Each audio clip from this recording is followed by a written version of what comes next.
De Buyer, France, depuis 1830. La mandoline swing. Bonjour et bienvenue sur le DVD de présentation technique de la mandoline swing. Nous vous félicitons pour l'achat de cet ustensile et vous remercions pour votre confiance. Chapitre 1. Présentation de la mandoline swing et de ses différents composants. La double lame horizontale, un côté lisse, un côté ondulé. Le double peigne julienne, un côté 4 mm, un côté 10 mm. Le chariot et son poussoir. Le pied arrière est repliable pour un encombrement minimum et un rangement facile. Les pieds sont revêtus de silicone et sont antidérapants pour une parfaite stabilité lors de la coupe. La mandoline swing peut être utilisée directement sur le plan de travail ou sur un récipient. Tout d'abord, voici comment régler l'épaisseur de coupe à l'aide de la plaque d'appui. Après avoir déverrouillé les vis papillons situées sur les côtés de la mandoline, vous pouvez régler la hauteur du plateau et donc l'épaisseur de coupe. La zone de préhension de la plaque d'appui vous facilitera cette manipulation. Ensuite, bloquez la plaque en resserrant les deux vis papillons. Pour définir les coupes parallèles, afin de réaliser des rondelles ou des tranches, vous disposez de la double lame horizontale, côté lisse et côté ondulé. Nous vous rappelons que ces lames sont fortement aiguisées et donc à laisser hors de la portée des enfants, à manipuler avec précaution. Suivant la coupe désirée, positionnez le côté choisi vers l'arrière de la mandoline comme ceci, puis insérez en toute sécurité cette lame sur le côté gauche de la mandoline. Un double rail permet de guider l'insertion. Poussez la lame à l'intérieur jusqu'au clic de sécurité. Pour ressortir la lame, pressez sur le petit poussoir latéral de celle-ci.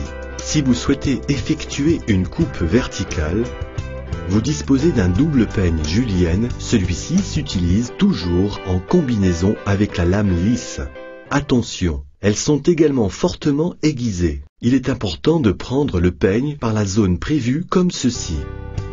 Puis, choisissez l'espacement désiré, en positionnant le peigne choisi vers le haut de la mandoline et insérez-le en toute sécurité sur le côté droit de la mandoline. Un double rail permet de guider l'insertion. Un clac confirme qu'il est bien en place. Pour retirer le peigne, faites l'opération inverse en le tirant par la zone de préhension. Voici le chariot. Il se glisse sur ces deux rails et garantit ainsi une conduite pour une coupe régulière et sécurisée. C'est dans ce réceptacle que vous disposerez les aliments. Ce poussoir est notamment doté de 3 aiguilles permettant le maintien des aliments et d'un ressort garantissant une découpe complète du fruit ou du légume. Après avoir réglé la mandoline swing selon la coupe souhaitée, placez le produit dans le chariot. Lorsque vous enfoncez le poussoir sur les aliments à couper, les aiguilles les pénètrent pour les empêcher de rouler et le ressort leur applique une pression constante. Vous pouvez ensuite réaliser vos coupes par un simple mouvement de va-et-vient. La tige centrale du poussoir vous indique le niveau de produit restant dans le chariot. Chapitre 2. Les différentes coupes. Nous allons vous présenter différentes techniques de coupe réalisables à l'aide de la mandoline swing. Pour une coupe plus facile, il est conseillé d'humidifier la plaque d'appui lors de l'utilisation. Rondelles de différentes épaisseurs, lames lisses,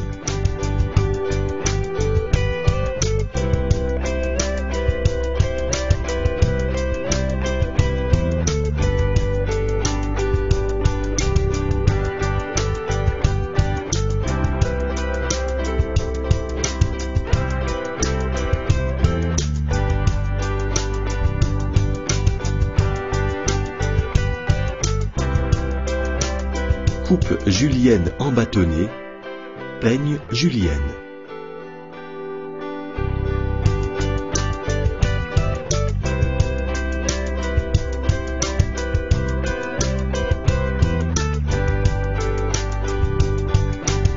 La coupe gaufrée. Voici quelques conseils afin de réaliser facilement de parfaites gaufrettes de pommes de terre. Cette technique nécessite l'utilisation de la lame ondulée.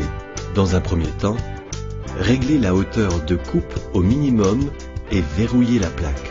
Dans un deuxième temps, après avoir placé le produit dans le chariot, effectuez un premier mouvement en le poussant vers le bas. Après l'avoir ramené vers l'arrière, effectuez une rotation d'environ 1/8 de tour et poussez-le à nouveau vers la lame. Répétez cette opération en prenant soin d'alterner ces deux positions jusqu'à ce que le légume soit entièrement coupé. Et voici le résultat. Chapitre 3. Entretien. L'ensemble de la mandoline swing peut passer au lave-vaisselle. Après lavage, il est conseillé de bien essuyer la mandoline swing et de la stocker dans un endroit à l'abri de l'humidité.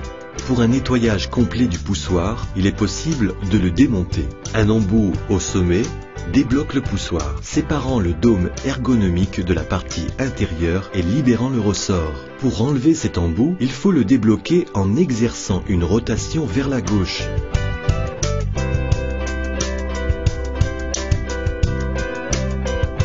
Les aiguilles ne se démontent pas. L'opération inverse doit être réalisée pour remonter les éléments du poussoir.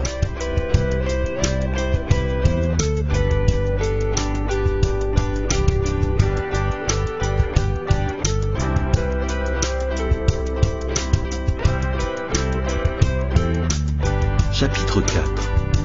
Exemple de coupe. Voici quelques exemples de coupes réalisées à l'aide de la mandoline swing.